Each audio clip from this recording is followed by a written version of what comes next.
Ay, magandang hapon no mga boss. Medyo maaga tayo no.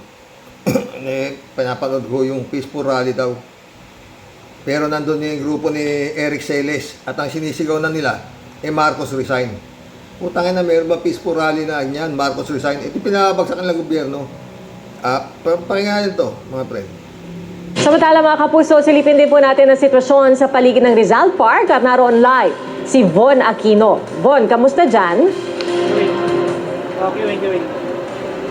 Pia, sinsidhi ng init ng araw ang panawagan para sa hustisya, transparency at accountability ng mga miyembro ng Iglesia ni Cristo sa gitna ng isyu ng katiwalian sa gobyerno. Yung ilang nakausap natin kanina, Pia, ay galing pa ng probinsya at yung iba naman ay madaling araw pa lang ay narito. Marami na ho itong tao na to mga boss. Malaki ho ang gastos dito, no?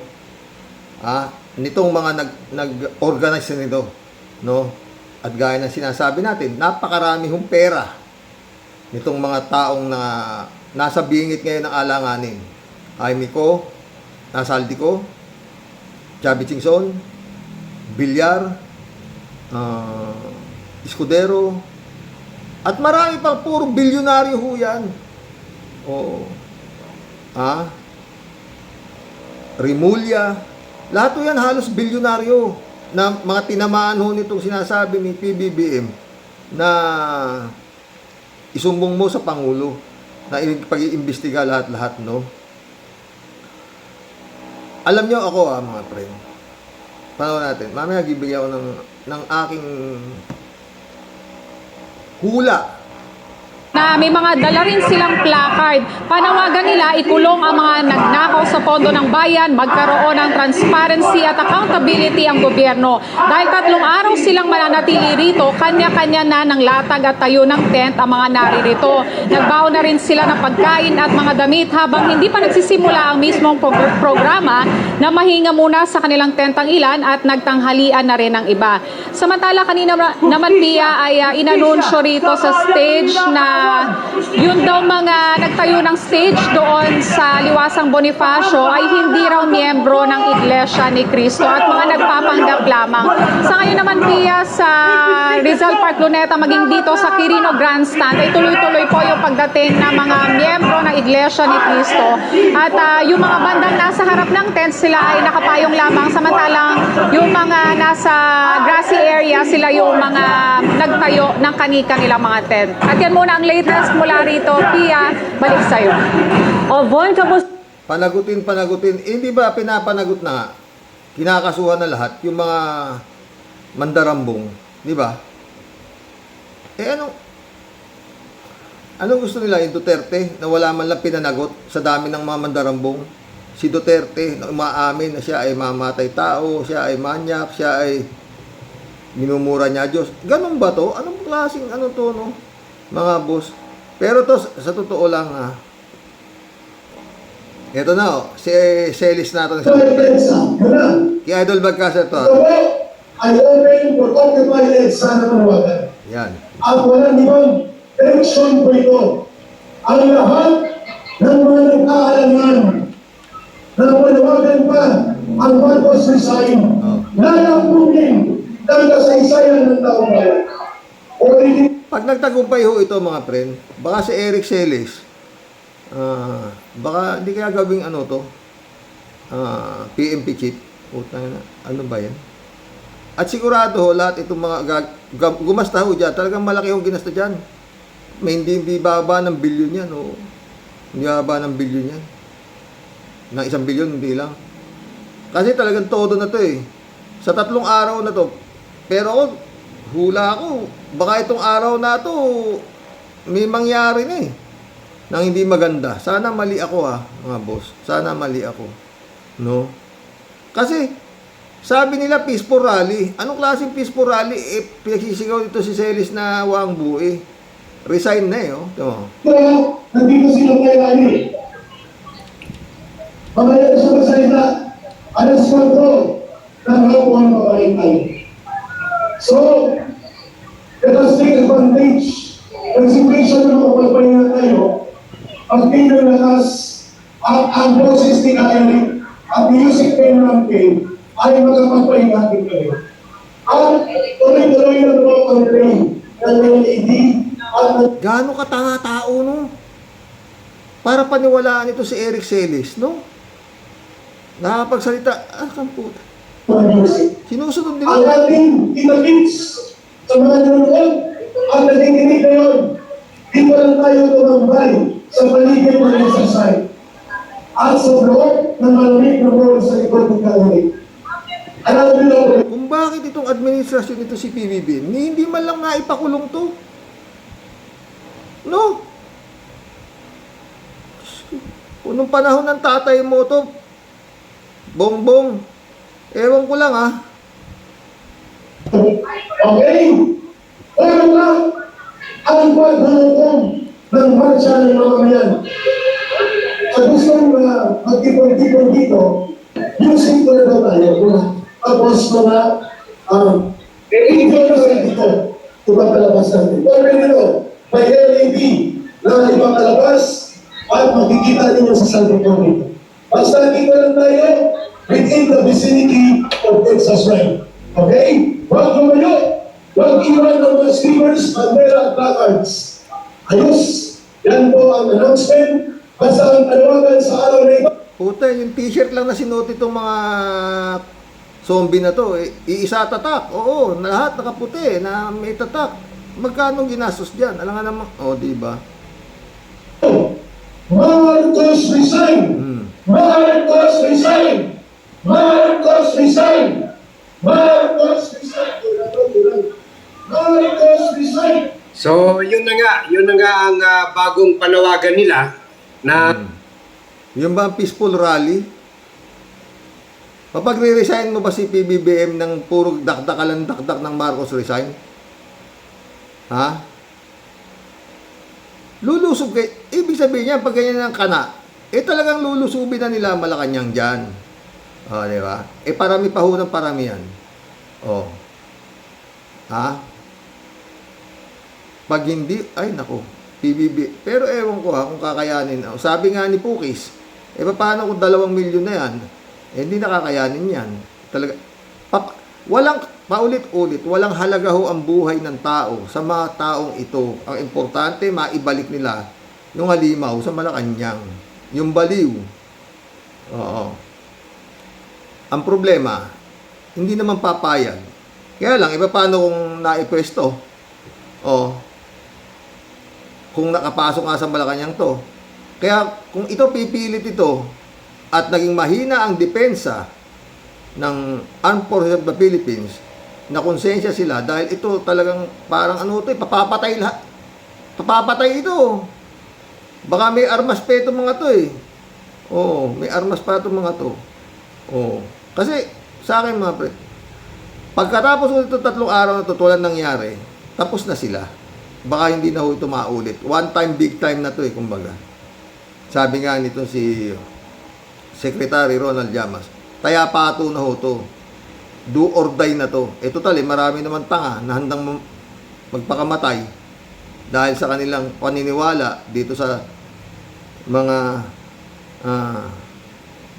tawag dito, alagad kuno ng Panginoon na pinaniniwalaan nila na ganyan ka.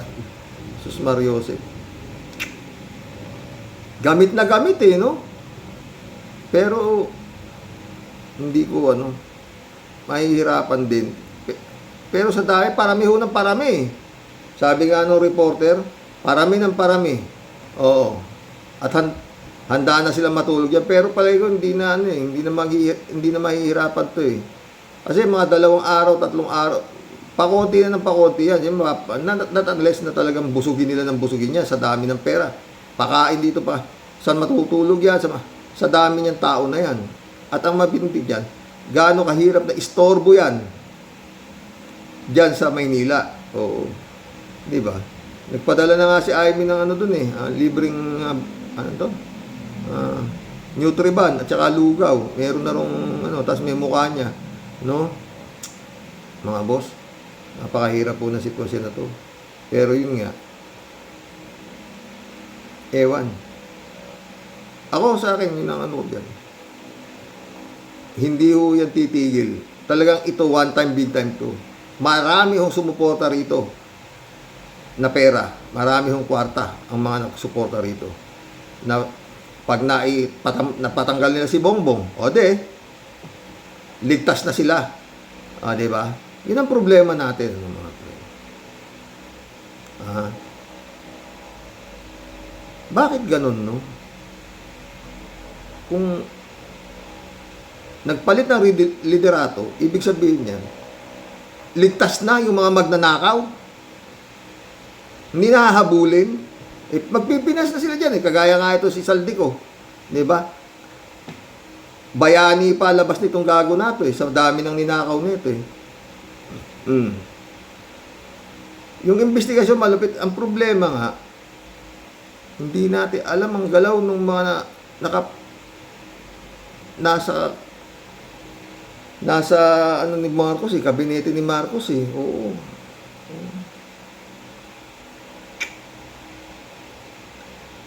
Yun nga ang bantag, hindi pa mahuli-huli. Sa tagal, gaano kalaki intelligence pa ng mga to. Oo. Puro umpisa Puro umpisa. Wala akong napapanagot Puro investigasyon. Formally, kung ano-ano. Yung Davao Group sa Bureau of Custom, hindi man lang maipatawag si Pulong. Tinuturo na siya, meron ng testigo. Colonel Asierto, Jimmy Guban, na nagsasabi si Pulong at saka si Carpio, may pinala kaso si Trillanes, hindi rin gumagalaw. Eto na ngayon yan. Pwersay na talaga yan. Dahil yun nga, ang pag-asa na lang nila, mapababa si Bongbong. Tapos ang kaso nila na talaga namang pabitin-bitin na. O, di ba? Hindi natin alam, baka pati sila erap dyan. Meron pa rin si Gila Jinggoy dyan, sila ano dyan. Siyempre, tataya na sila dyan, di ba? O. Yan lang ho yan, mga friend. Konti lang ho itong vlog na to. At yun nga, sinasabi ko lang. Pag hindi ho nasawata, dumami yan, mag-iisip na yung mga ibang ano dyan, babaliktad, mga ganon, kanyan, hindi naman kaya ni PBBM na mag-order na shoot them. Sasagasaan sila niyan, gaya sabi nito si Pukis, na baka hindi na makontrol pag milyon-milyon na yung tao nalulusob sa Malacanang. Yun o, nakakatakot doon.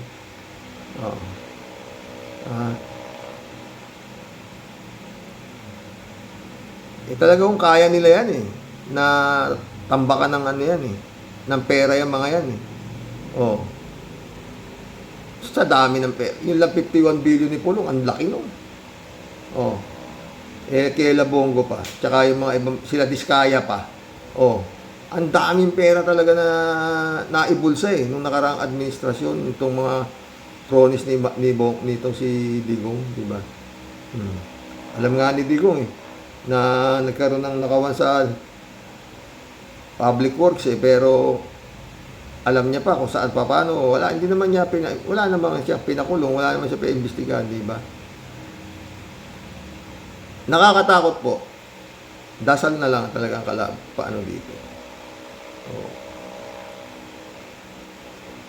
Lalo yung sinabi ni Pukis, peaceful rally nga to. Paano naman kung milyon-milyon na tong tao na nagrarally at lulusob sa Malacanang, baka hindi na nila makaya.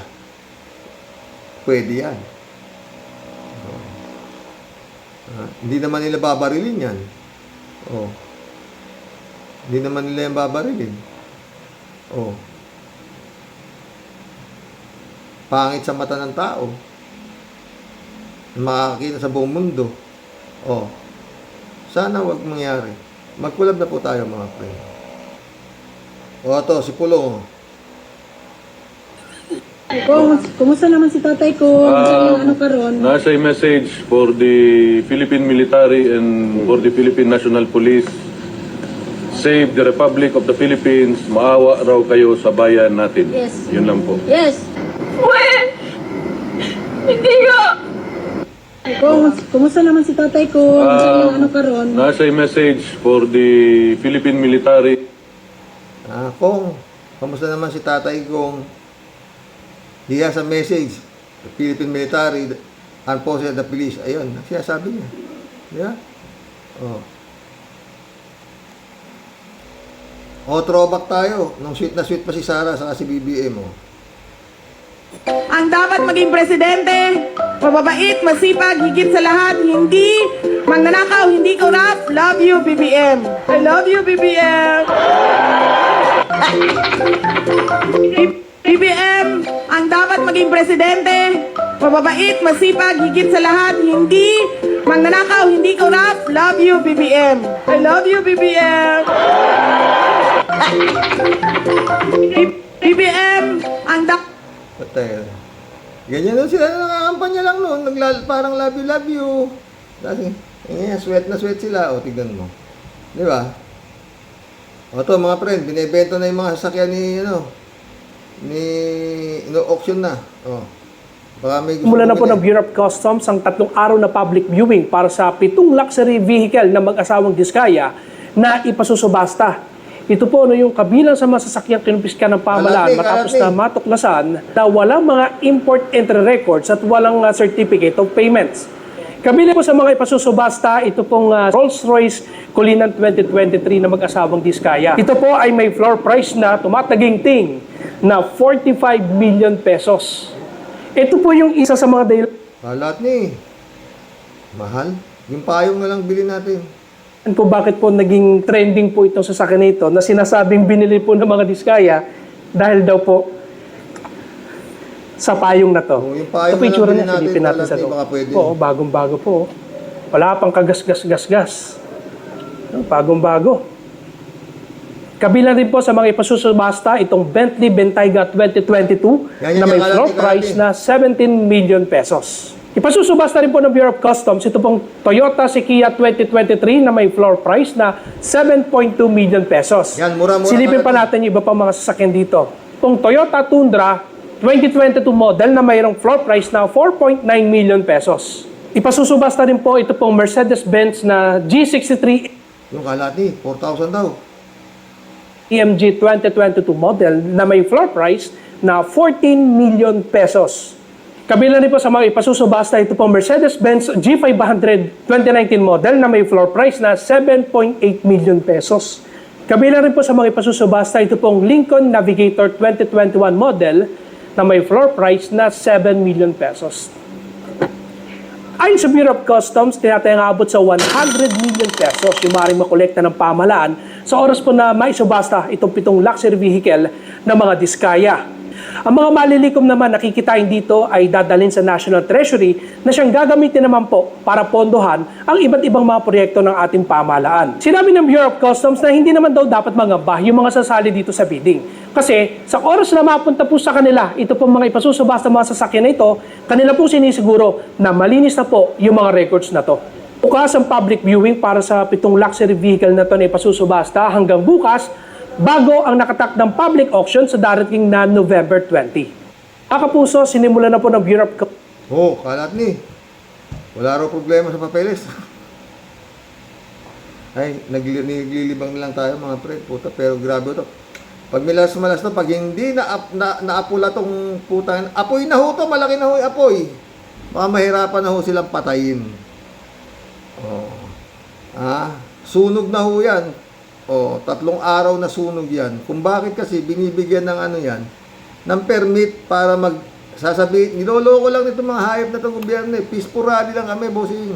Hindi kami manggugulo. Payag naman ng payag. Yan na, Marcos resign na sinisigaw.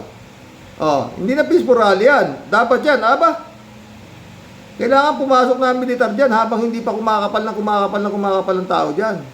Hulihin na yung hayop na si Eric Celis na yan. Wala naman papalag dyan eh. Pag inaresto yan, walang lalaban dyan. Mas mabuti na, sa totoo lang, sugurin nyo na yung daldal ng daldal dyan sa entablado at hulihin nyo na yan. Kesa masugod pa kayo dyan sa Malacanang at yan ang na Marcos resign. Iakyatin nyo na sa entablado, di ba? Tama ba ako? Mag-collab na po tayo. Pwede naman pa-aresto ng gobyerno Bakit? Usapan, kaya na pinayagan kasi peaceful rally. Putang ina, pinag-resign nyo na ako. Pinag-gusto nyo na bumagsak ang gobyerno ko. Pahuli mo na, di ba? Shout out, wala po. Welcome to the club. Good evening po, sir. Mga piling aktivista ang mga magrarally sa November 16. Corrupt din naman si Inday Sayad. Bakit po kasi nagkaroon ng ating bansa ng Vice President na isip bata? Baliw nga yun. 3JC Hope, shout out. Hindi po isip bata, kundi isip halimaw. Halimaw. Sa dilang halimaw. Mainit ang ulong 3JC Hope kay Sayad. Kalat ni Baya, shout out. Michael Edwin Mike, my friend, shout out Divina Aguilar, shout out. Dapat pinakinggan nila yung interview kay Tobit Topacio, yung congressman ng Malabon. In-interview siya sa Historicon. Divina Aguilar. Si Anjo Iliana, maka Duterte yan kasi kaya pati si President Senator Tito Soto kinalaban niya. Diba? Parang may tililing na rin Kalat ni Baya ulit Paring hay nako, Kasani. Huwag mo nang intindihin niya si paring Anjo. Nakabatak na naman yan ng bulbul ng kabayo. Kaya nagkakaganyan yan. Si Pugong Biyahero na lang ang itapik natin. Mabuti pa, patay tayo dyan. Nanonood ka rin ba nun? Hindi ko kaya itapik Nasusuka ako sa mukha nun. Lahat ni ulit Deserve, simple lang yan, Kasani. Stupid question deserve stupid answer. Sabi niya. May gonorrhea sa utak ang mga tarantadong media na yan.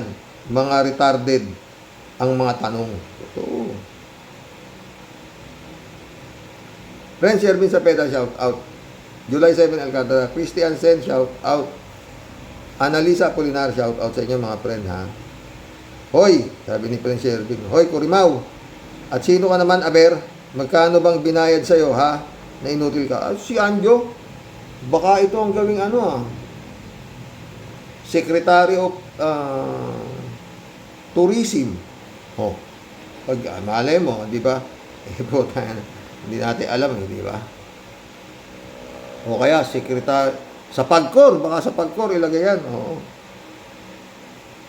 Para kalad ka rin mo at kapalan mo yung pagmumukha mo para manawagan ka ng ganyan. Pwede, sobrang taob na ba ang bangka mo, Mr. Kulukotoy? At ginagamit mo pa ang taong bayan na leche ka. Ikaw lang yung galit na galit at gigil na gigil sa nayawa ka. At sino naman ang gusto mong ipalit at paupuin, Aber? Si Topak. Si Madam Topak, Sayad, para magpiesta ulit ang mga pusakal na kriminal sa Malacanang. Totoo, piesta. Para lahat ng mga papasok na sa kulungan, maabsuelto ulit lahat. Absuelto lahat. Wag na toy, talagang do or die at malulupit na talaga mga tama ninyo sa utak nyo, mga leche kayo. O di manigas kayo, no? Manigas kayo, no? Kala nyo sa amin, mga syunga at bali. Then dreams on Mr. Dakilang Sipsip. Bakit nanginginig na ba ang lubot mo ng lubot ng amo mong si Junggoy? Kasi ikinanta na siya ni Secretary Bernardo kung magkano talaga ang kanyang nakulimbat na dinay pa sa presko na parang lituhin at utuin ang piliting maniwala na inosente siya sa mga akusasyon sa kanya. Huwag kami bugok ayun lang po yun, Xerox. Ipinagtatanggol pong pilit ni Bonjing Katok Utak na julalay ni Jinggoy kasi pag nakakulong po ang amo niya, di tuluyan na po siyang yun nga. Sipsipan lang naman po yan, Xerox. At kung sino man po ang maniwala sa inutil na bugok neto, Xerox, patingin na po kayo sa doktor sa utak. Medyo malala na po ang tama ni Taning at pag-hipnotismo sa inyo. dahil binubukbok na po mga utak ninyo at bagsak nyo po sa mental. Kaya kung ako sa'yo, Mr. Lupit Sayad, kung wala kang magawa sa buhay mong lecheng yawa ka, ba edi mamundo ka na lang mag-isa, doon mo kausapin ang sarili mo. At huwag kang mandamay, pwede ba ha? Kung ako Sir Rox, yung nasa militar, na inuutusan itong bugok na inutil na ito, ba ipakukulong ko po itong surot na ito, Sir Rox. Yun nga dapat Hindi napipigil ni Administrator ni BBM yung mga ganyan no? Ba dinaig pa po ang galising ulol na aso sa kahul ng kahul. Yun nga. Lumaya stress ka nga dyan at baka di kita matansya, mahambalos ko yung uso mo. Di mo na binigyan ng kahihiyan at dignidad ang mga anak at pamilya mo. Nang dahil sa kwarta, ginagamit mo talaga ang kapal ng pagmumukha mo. Leche, layas, chupi, kinam. Makita ulit yung Deli. May nag-reply. Sino nag-reply? Ay, si David Alvin Mendoza. Taya pato na nga po ang mga dutae, kaya lahat ay gagawin para maalis si BBM sa pwesto. Ibig sabihin ni Anjo ay naniniwala din siya na walang ninakaw o napunta kay Saldico doon sa sinasabi niyang 100 billion insertion ni BBM. Kininam talaga yan si Tikboy Anjo. Abnormal na, no? Kawawa naman.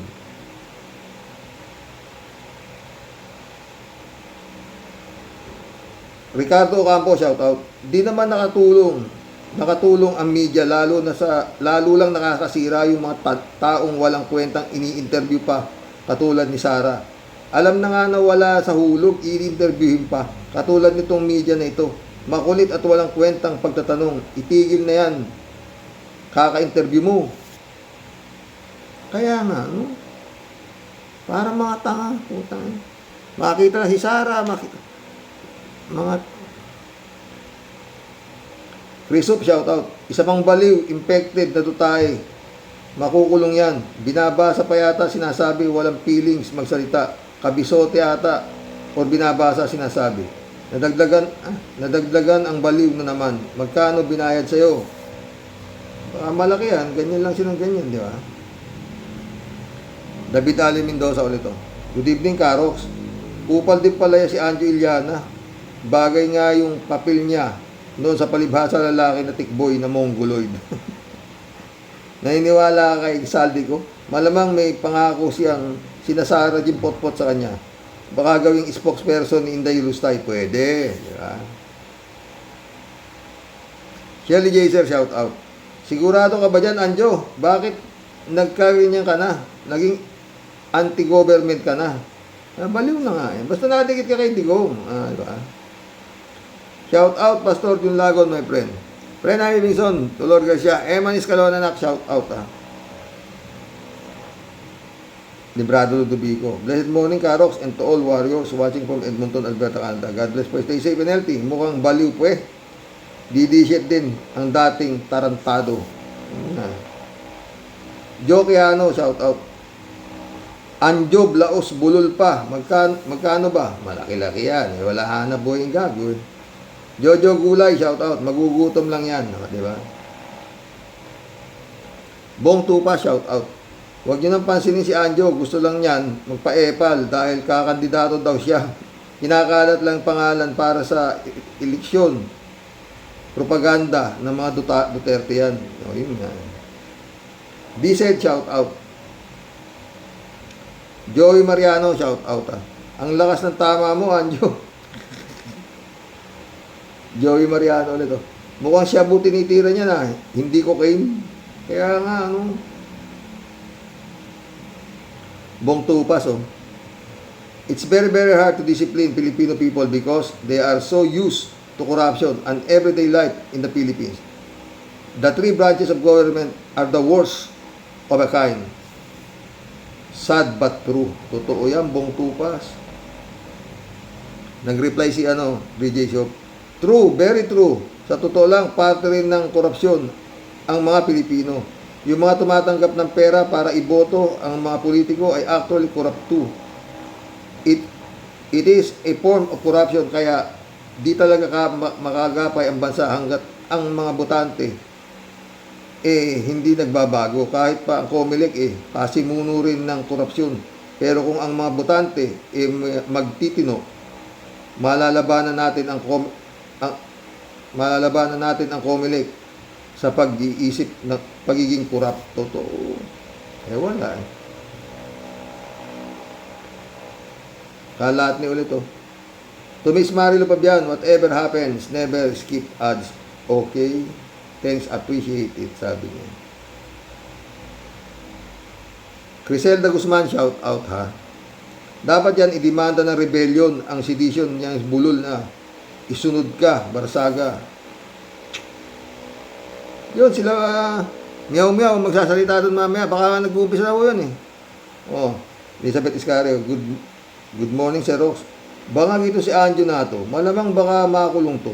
Halatang wala sa hulog kaya sabi nito, ay nako, grabe ang dami na nilang mga DDS na utak na baliw. Nabaliw na din pareho ni Inday Lustay, baliw. Ay, kawawang Pinoy kung maniniwala sila sa mga pakulo nito. Kaya nga. Elizabeth Iscari ulit Sir Rox, dapat din kasing kausapin, dapat din kasing kasuhan ang mga reporter na yan na may pinapaboran na sa tingin ko may bayad May bayad ito. Kaya sila mismo nagpapakalat ng mga fake news na yan at palalabasing mga taong bayan ang may gusto ng sipain si BBM dyan sa Malacanang. Ay nako, grabe na ang gulong pinapasok ng mga Duterte sa ating bayan. Ang dami pa ding mga Pinoy na walang utak at sarado ang isip nila sa mga pinaggagawa nila. Ang dami yung rally ngayon, puro mga walang utak. Rain, shout out. Dami na ang nananawagan ng mga taong gusto nang iluklok si Sara sa pagka-presidente. Hindi man lang nakulong at nakasuhan man lang. Sobrang bait ni BBM. Di ba? Sabi ko siya, BBM Braveheart, shout out. Sa tono ng panalita, parang lasing, halatang nabayaran. Nasisiraan na ng bait yan, Rox. Sino siya para pakinggan ng AFP kapag naging senador yan? Pasasakitin pa ulo natin yan. Dapat ito ang COMELEC na to, Higpit-higpitan niyo yung kwalifikasyon ng mga kandidato. Nakamputang ina, Hindi ko maintindihan. Ano kayo? Whiskey, shout out Bata-bata lang si Anjo. He would never dare to do this when he was with TBJ, di ba? Si Anjo, Sumagot si 3J Sioco. Ang lakas ng loob niyan kasi back up siya ng mga DDS. Akala naman ni Anjo, kung back up siya ng mga DDS, mananalo na siya sa eleksyon. Ang lakas ng apog, magsisenador daw siya. Si epektibo nga, di umubra siya pa kaya. Di ba? Whiskey ulit. Naging meow-meow na din itong si Anjo. Yun nga. 3J Sioco ulit Hello, Sir Rox. Ay, ano bang nangyayari dito kay Anjo? Pumanig sa kadiliman, parang wala sakit. Kinatatakutan kung magsasalita. Para bang behind him are powerful people na nagpapaandar sa Anjo na ito. Synchronize silang lahat. Marcolecta, Sara Jing, Haring Roque, at mga DDS. Talagang binabagyo nila ang Pilipinas ng kanilang mga kasinungalingan. Totoo. Binubugbog nila ang taong bayan ng mga paninira, pananakot, pananalanta sa ating bansa. Talagang gagawin ng lahat kasi odang may mga inosenteng buhay ang malagay sa alanganin. Basta sila lang ang masunod. Yun nga. Iupo ang Sara sa Malacanang by hook or by crook. Yun na nga ang gagawin, Tia Deli. 3J Sioco. Kung hindi makuha si BBM sa santong dasalan, sa santong paspasan nila kukunin ang Malacanang. Yun ang gagawin itong 3 araw na to. Baka nga hindi na umabot Sa hula ko lang, baka itong araw na to may mangyari na Putang na sa Diyos ko. Para mong inalaglag sa impyerno itong bansang Pilipinas na to pag nagkataon. Pero maraming magiging magulo, totoo. Rejection po ito. Si Rox, lagi nila pinagmamalaki na mataas ang survey ko ni Sara. O kahit di nila hintayin ng 2028, sigurado naman pala silang si Sara ang magiging presidente. O bakit? Kasi alam nilang fake ang survey na yan. Saka di na makatiis si Sara kating-kati na ang puwet na makaupo sa opisina sa Malacanang. Hindi lang yun. Yung baho, singaw na, sobrang nakakasulasok yung baho nila. Na kailangan na talaga nilang by hook. Pitasok na ang Davao O, di ba? Rejection po ito. Itong video ni Saldi ko, ano bang bearing nito? Meron ba? Kung tutusin, his words against BBM words lang na BBM words lang yan. Natural, lahat ng gustong sabihin ni Saldi, sasabihin niya, totoo o hindi. But it does not mean na admissible na yan sa korte. Wala pala siyang kasalanan malinis naman pala siya bakit siya nagtatago, bakit siya tumakas? Yun nga, ang simple lang naman ng logic. Kung totoo ang sinasabi ni Saldi, umuwi siya at harapin niya ang issue na ito, di ba? Wala pala siyang kasalanan Bakit ang mga anak niya at mga pamangkin ata ang mga babaeng nagwawaldas ng pera ng bayan sa isang kainan lang sa restaurant? Saan nila kinukuha ang perang winawaldas nila? Ang kakapal ng face ng mga ito. Hindi ka nga pwede, kailangan pag politiko talaga sobrang kapal ng mukha mo. PJ po ito. Ako, Sir Rox, hindi ako sampalataya dyan kay Romualdez. Parehas tayo. Maski kay PBBM, hindi rin ako sampalataya dyan. Kaya lang, isa ka nga pupunta. Dahil yung pera para sa Bagyong Katrina, ata yun. Di ba yung pera para sa mga tao sa Leyte, hindi man lang natikman ng mga tao? Kaya nga, si Mar Rojas, tinatanong, asan ang perang ibinigay ni Mar kay Romualdez para sa mga biktima ng bagyo? Hanggang ngayon, walang sagot doon. Pati mga donasyon ng iba't ibang bansa, kinurakot nila. Pero Sir Rox, sabi ikulong si Romualdez. Paano mo nga ikukulong? Wala namang kaso.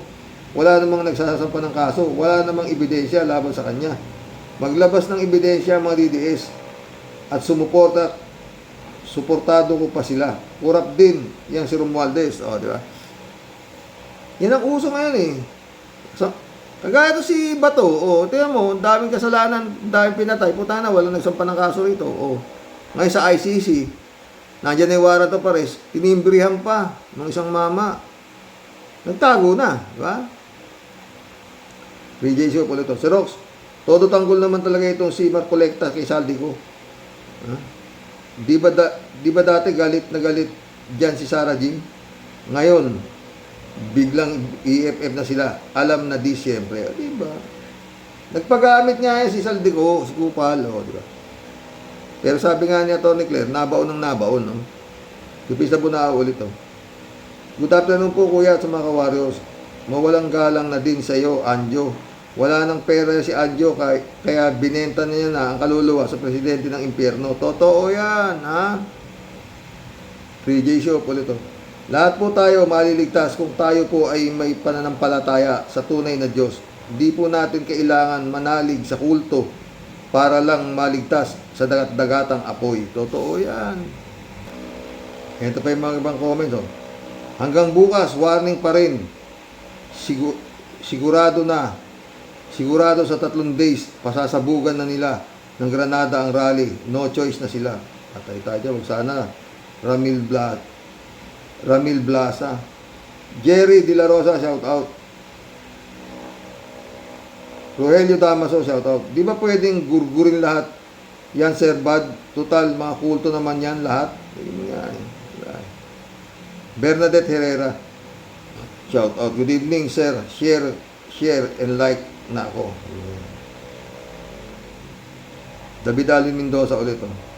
Karox, wala pong mangyayari dyan sa rally na yung INC dahil di po yan kalooban ng Diyos. Sana nga, David. Evangeline Pablo, shout out. Idol ko talaga si Bad. Daming natututunan sa kanya. Thank you sa pag-share talaga ng nakakatakot na INC. Kami natutunan sa kanya. Thank you sa pag-share talagang nakakatakot. INC kami. To si Evangeline Pablo, INC kami. Pero ngayon, di kami sasama. Mahal namin ang buhay namin, nang dahil kay Sara at mga senador na magnanakaw, ibubuwis namin ang buhay namin. Samantalang sila na nakikinabang nasa bahay lang at safe na safe. No way. Evangeline, sana kaparehas mong mag-isip lahat yang iyong kamiyembro at payong kapatid. Total, nakapag-isip ka na ng ganyan. Umalis ka na dyan. Sa ano na yan. Para sa akin, hindi yan rehilyon. Oo. Ang gulo ng rehilyon ng Iglesia ni Cristo, baka kala mo, sa inyo, hindi kayo naniniwala dahil wala sa Biblia na ipinanganak ang Jesus ng 25 ng Disyembre. Kaya sa inyo, hindi kayo naniniwala sa Pasko. Para sa inyo, araw-araw Pasko. Ano maglaseng katarantaduhan yan? Oh. Hindi kayo naniniwala sa kapanganakan ng 25. Ang ginawa ninyo, araw-araw kayo, Pasko. Diba? Payo lang ating Evangeline Pablo. Iwan mo na yan. Meron akong anak-anakan nasa Korea. Mga magulang niya, mga jakuno pa. Pero nung nalaman niya na ang tinataas ng kamay nitong mga iglesia na ito, mga kampo ng kadiliman, umalis na siya. Yung mga magulang niya, patuloy sila. May rango sila. Jakuno yata. Di ba? Hanggang dito lang po mga boss. God bless. Good night.